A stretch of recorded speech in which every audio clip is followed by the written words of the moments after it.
শিক্ষার্থী বন্ধুরা আসসালামু আলাইকুম। প্রথমে আমি শামীম চ্যানেলের পক্ষ থেকে সবাইকে স্বাগত।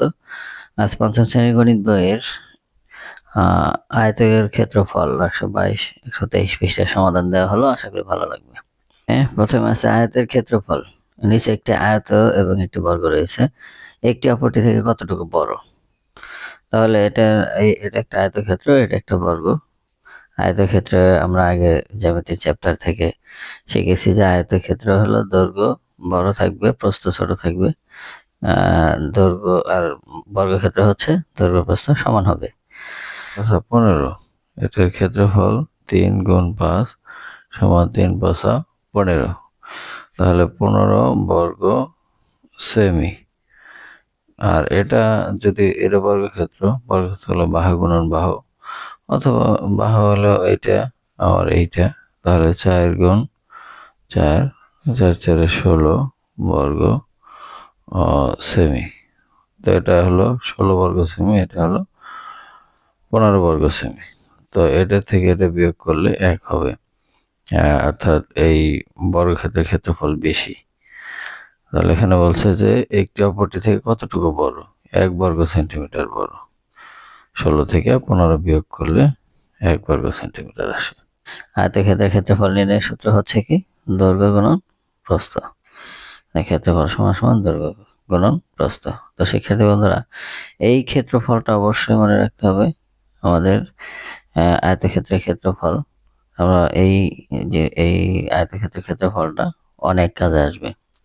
ক্লাস 6, 7, 8, 9, 10 অর্থাৎ পড়াশোনার ক্ষেত্রে এটা অবশ্যই গুরুত্বপূর্ণ একটা সূত্র। আয়তক্ষেত্রের ক্ষেত্রফল দৈর্ঘ্য গুণন প্রস্থ এবং বর্গক্ষেত্রের ক্ষেত্রফল বাহু গুণন বাহু।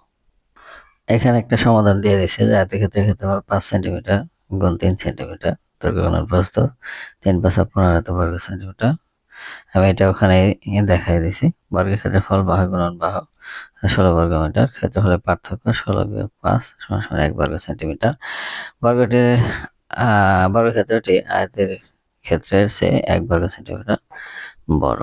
এই যে এখানে চিত্রটা দেখা দিছে। তবে আমরা আয়তক্ষেত্রের ক্ষেত্রফল এবং বর্গক্ষেত্রের ক্ষেত্রফল নির্ণয় করতে পারি। 123 পৃষ্ঠা এখানে আছে। নিচের ডট বিশিষ্ট পাতা ব্যবহার করে 6 বর্গ সেন্টিমিটার ক্ষেত্রফল বিশিষ্ট আকৃতিটি তৈরি করি এবং সহপাঠীদের সাথে আলোচনা করি।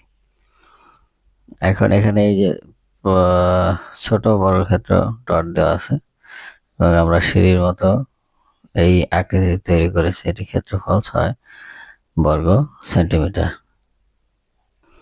কারণ এখানে 6টি বর্গক্ষেত্র আছে। এই যে ছোট বর্গ, এটা 1 সেন্টিমিটার, এটা 1 সেন্টিমিটার, তাহলে এটা একটা বর্গ, এটা 1 সেন্টিমিটার, এটা 1 সেন্টিমিটার, তাহলে এটা আছে 1, এটা আছে 1, এভাবে কয়টা আছে? 1 2 3 4 5 6, তাহলে 6 বর্গ সেন্টিমিটার। এভাবে আমরা প্রত্যেক দিক থেকে একটা, যদি এটা সহ নেই তাহলে 7টা হবে 7 বর্গ সেন্টিমিটার। যেদিকে আমরা বাড়াই অর্থাৎ একটা করে বাড়বে আর এখানে বর্গ সেন্টিমিটার বেড়ে যাবে, অর্থাৎ প্রত্যেকটা দৈর্ঘ্যই 1 বর্গ সেন্টিমিটার। এখন আমরা যদি এখানে আরো 2টা নেই, এখানে এটা সহ নেই, নিলে এটা নিলে কয়টা হয়? 1 2 3 4 5 6 7 8, এই যে এখানে 8 বর্গ সেন্টিমিটার। আবার এখানে যদি আরেকটা বাড়াই 9 বর্গ সেন্টিমিটার, এখানে আরেকটা বাড়াই 10 বর্গ সেন্টিমিটার। এভাবে আমরা বর্গ নির্ণয় করতে পারি। বড় ক্ষেত্রফল নির্ণয়ের জন্য আরো কিছু একক রয়েছে, যেমন 1 একর হলো 100 বর্গ মিটার। এটি 10 মিটার বাহু বিশিষ্ট একটি বর্গের ক্ষেত্রফলের সমান। এটা বড় ক্ষেত্রফল নির্ণয়ের ক্ষেত্রে। আর হচ্ছে 1 হেক্টর হলো 10,000 বর্গ মিটার।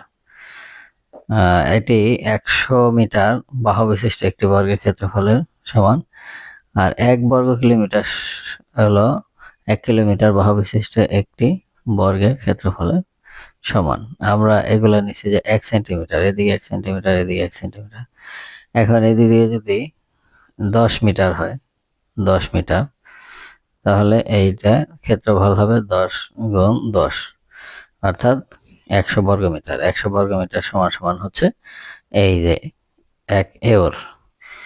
100 বর্গ মিটার সমান সমান 1 একর। আবার আমরা যদি হেক্টর হিসাব করি, তাহলে একটি হেক্টরের হিসাব হলো 10,000 বর্গ মিটার। অর্থাৎ এদিকে এই যে যেমন বাহুটা, এদিকে 100, এদিকে যদি 100 হয়, তাহলে আমরা দুইটা যদি গুণ দেই তাহলে আমাদের 10,000 বর্গমিটার হবে, এবং 10,000 বর্গমিটার সমান সমান 1 হেক্টর। আর 1 বর্গ কিলোমিটার মানে 1 কিলোমিটার বাহু বিশিষ্ট, তাহলে এদিকে 1 কিলোমিটার আর এদিকে 1 কিলোমিটার, 1 কিলোমিটার মানে 1000 মিটার, এদিকে 1000 মিটার, এদিকে 1000 মিটার, তাহলে এটা হচ্ছে হেক্টর।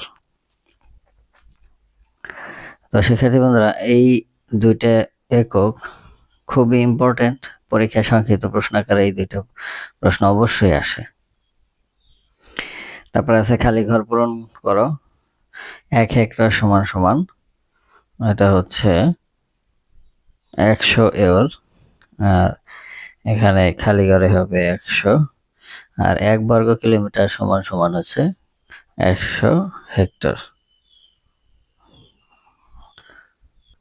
আর এখানে একটা অঙ্ক আছে, কত বর্গ মিটারে 1 বর্গ কিলোমিটার হয় তা নিয়ে সহপাঠীদের সাথে জোড়া আলোচনা করে। কত বর্গ মিটারে 1 বর্গ কিলোমিটার হয়, তাহলে 1000 বর্গ কিলোমিটার, 1000, এদিকে 1000, এদিকে যদি আমরা একটা বর্গ ক্ষেত্র আট করি, তাহলে এদিকে 1000, এদিকে 1000, দৈর্ঘ্য 1000, প্রস্থ 1000, অর্থাৎ এই দুটা গুণ করলেই আমরা 1 বর্গ কিলোমিটার পাই। বর্গমিটার, এটা মিটার, এটাও মিটার, তাহলে 1 বর্গ কিলোমিটার। তাহলে কত হয়, 1 দিয়া 6টা শূন্য, 3টা শূন্য, 3টা শূন্য, 1 2 3 4 5 6, তো এই 6টা শূন্য দিলেই আমরা এটা হয়ে যায়, এটা বর্গ মিটার। তো শিক্ষার্থী বন্ধুরা, আজ এই পর্যন্তই, দেখা হবে পরবর্তীতে নতুন কোনো ভিডিও নিয়ে। সে পর্যন্ত সবাই সুস্থ থাকবে। ধন্যবাদ সবাইকে।